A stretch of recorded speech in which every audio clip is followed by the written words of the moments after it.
Considering how our government very much wants World War III to start in Ukraine and Russia, which may or may not be so that they and the Biden administration can remain in power, because if there is a war, that means that there cannot be any new elected officials. Bit of a conspiracy theory there, but nonetheless, it makes perfect sense that bombshell after bombshell would also be falling down in the House of Commons. The Prime Minister just goes on trying to tell Canadians that their mentality is off. He says there's a sense that affordability is in direct contrast with our moral responsibility to protect the planet, trying to shame Canadians for opposing his ineffective, job-killing, inflationary carbon tax. Will you stop lecturing Canadians? Welcome to Over Opinionated. I'm Jasmine Lane, and we like to do a lot of fact-checking, debunking, and really just telling you the truth of situations that go against the mainstream narrative. If you like stuff like that, be sure you hit that subscribe button, because every time a new person does, it helps me validate my existence to my parents, who are both super liberal, by the way. Family gatherings. Very fun. First and foremost, we're going to start off with what happened in the House. Pierre Poilievre just obliterated Justin Trudeau, and then Trudeau had the audacity to try to say that Pierre was lying. That in and of itself is hilarious. But what's more hilarious is that after this exchange in the House of Commons, there was some absolutely bombshell-worthy testimony that came out about the very thing that Trudeau was trying to gaslight Canadian citizens into not believing or not looking into. Well, sorry, not sorry, I did. On top of that, the government has also announced some new initiatives to help you save more money. We're going to be talking about that, which just broke earlier today. Are you ready to wake up? I know I am. Let's get into this. A quarter of his caucus wants to fire him, Mr. Speaker, and we know why.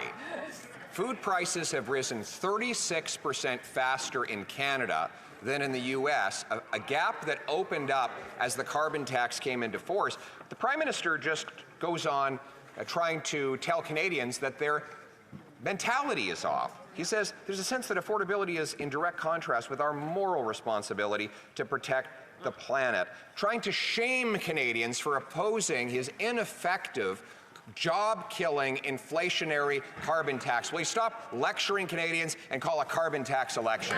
Mr. Speaker, I invite Canadians to actually watch my remarks down south. Oh, we did, and we didn't like them. Where I was talking exactly about the importance of putting affordability first for Canadians, even as we're fighting against climate change. The Leader of the Opposition can invent things that he thinks I might have said. That's not what I said. What I pointed out was that even as we are fighting climate change, even as we are creating incentives to grow our economy in cleaner, greener ways, we are putting more money back in the pockets of 8 out of 10 Canadians with the Canada carbon rebate, a fact that he's busy gaslighting Canadians against. He's not gaslighting Canadians against it. He is considering all of the other data, including all of the costs that trickle down onto consumers from the carbon tax, affecting primarily big businesses who obviously don't want to pay it, so then they jack up their costs. 8 out of 10 Canadians, nope. The only Canadians who benefit are those who are poor, people who in most cases don't even pay for their own groceries, people who don't own a vehicle, people who don't have a job, people who solely rely on the government. That is the statistic of the 8 out of 10. When you factor in the data from all things consuming carbon tax, the 8 out of 10 number changes to 10 out of 10 Canadians do not get back more money than they pay into the system. That is a fact. People have testified about it. So I don't really understand why Justin Trudeau wants to brag about the fact that from that particular piece of data, 8 out of 10 Canadians are living in poverty. But okay. This Prime Minister has gaslit Canadians so much that Environment Canada has to do a recalculation of the carbon emissions that have come from the lamp. He's the Prime Minister who tells Canadians that the Parliamentary Budget Officer's data, which shows that 100% of middle-class people pay more in carbon tax than they get back in rebates, that they shouldn't believe their eyes, that they shouldn't believe their eyes when they see the grocery prices, which are 36% rising 36% faster in Canada than the U.S. So instead of trying to gaslight Canadians, why not call a carbon tax election? Prime Minister. Mr. Speaker, the Leader of the Opposition is once again just not telling the truth. The reality is, the Parliamentary Budget Officer said that 8 out of 10 Canadians get more money back from the price on pollution than it actually costs them in paying that price on pollution. The cost of inaction on climate change is astronomical. That's also not true. The cost of inaction on climate change is actually really not that much. The cost of fixing climate change to get to a net zero, which sure would be good for the environment, is actually trillions of dollars a year more than you would get back from acting on it at all. Here's the thing with climate change. Is climate change real? Yes, of course it is. Do we want to have pollution filling our lungs? Absolutely not. However, when you have climate change in the mix, the only thing that changes is that the end result to certain things over time may be slightly slower. It's not that it's going to cost people more money per se. It's not that we are going to be living in an apocalyptic world where there's nothing growing and there's storms and just mass chaos. No, that's completely inaccurate. So, I mean, when you think about it fiscally, in fact, not spending trillions of dollars to lower the temperature of the globe by a degree is actually much more financially responsible than trying to do that. That's exactly what he's proposing. Mr. Speaker, the Leader of the Opposition should stop misleading Canadians and actually understand that you can't fight for affordability, you can't fight against climate change unless you're investing in Canadians.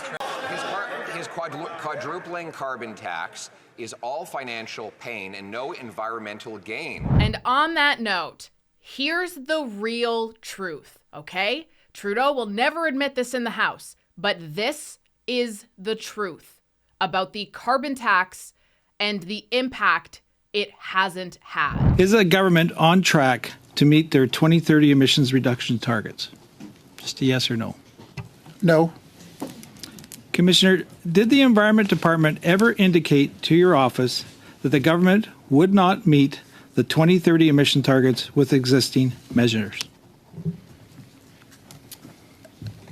Yes, they've indicated that their calculation is that they're on track for about 36%, and the target is 40 to 45%. So the Environment Department was aware they wouldn't meet their emissions targets? Yes. So why does Minister Guilbeault keep on telling Canadians the opposite? You'd have to ask him. It is possible for Canada to meet its emissions targets without a carbon tax. It is theoretically possible, but there's not much time left between now and 2030, so changing tracks has its disadvantages, but it is theoretically possible. Well, nothing's worked now, so I mean, like... Commissioner, we just learned that Canada now ranks 62nd out of 67 countries on the Climate Change Performance Index under this government. That's unchanged from last year despite a carbon tax increase. Is this a success? Is what a success? This performance? Well, I haven't looked at that particular measure, but we have in Exhibit 7.2 a smaller sample size of the G7 countries, but we have indicated this year and last year that Canada is performing the worst amongst the G7 countries against both the 1990 baseline used in the Climate Change Convention and the 2005 baseline used in Canada's domestic target. So, so they're the worst out of the G7? Canada is performing the worst in terms of percentage reductions in emissions since 1990 and 2005. Indeed, since 1990, there haven't been any reductions. There's been an increase in emissions since 1990. Wow. So in light of your findings in Report 7, I would like to read to you a series of statements, and I was wondering if you could share with the committee if those statements are accurate or inaccurate. So on May 8th in the House of Commons, Minister Guilbeault stated, quote, "For the first time in the history of Canada, we are on track to meet our 2026 and 2030 emissions targets." Commissioner, would you say that statement is accurate or inaccurate? So we haven't done an analysis of their projections for 2026, the interim objective that we just talked about. They have told us that they believe they're on track. So that's all I have to say about that. For 2030, I do not agree that Canada's existing measures put them on track for meeting 2030. There is a gap that needs to be filled for the measures to add up to 40 to 45%. Okay. On October 8th of this year, Minister Guilbeault said in a CBC interview, he said, quote, "What is very clear is that our plan is working." Commissioner, would you agree that the government's plan is working to achieve our 2030 targets? The plan, as I just said, doesn't add up to the 40 to 45% target, and that's Exhibit 7.1 shows how steep the graph would have to be to reach that target. And that right there is the misleading that's happening. It is not happening by the Conservatives. The Conservatives in this regard have been telling the truth. The truth of the matter is that we are being charged up the wazoo for something that is not making a difference, something that has zero impact. And look at how bad this propaganda has gotten. Just today, it was announced that there were 2 people who were arrested for protesting outside of Pierre Poilievre's residence. Look at this. What are you protesting about? Canada is one of the lowest emitters across the globe. What are you protesting for? These ideological, woke nonsense people who have bought into the government propaganda chained themselves to this contraption from Saw, I don't know, that they built outside of Poilievre's home. They chained them. This is grown people. What are you doing chaining yourself to things?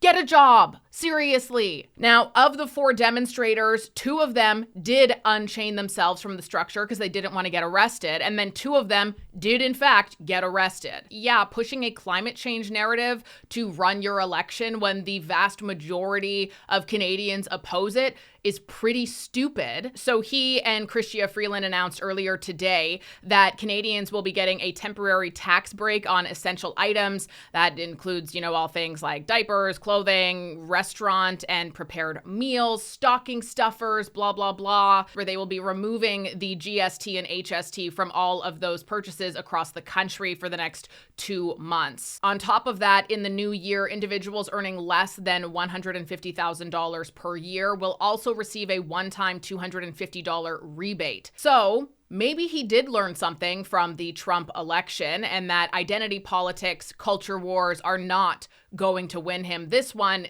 as if he has a chance to win regardless of that. Pierre Poilievre said what pretty much all of us are already thinking, and I quote, "What we have is a 2-month temporary tax trick that will not make up for the permanent quadrupling carbon tax on heat, housing, food, and fuel." What do you think about this temporary tax trick $250 payment that you'll be getting in the new year? I'd love to know your thoughts in the comments down below. Subscribe to the channel and like the video as well. That helps YouTube show it to more people. Thanks for watching another episode of Over Opinionated. I'm Jasmine Lane, and I will talk to you very soon.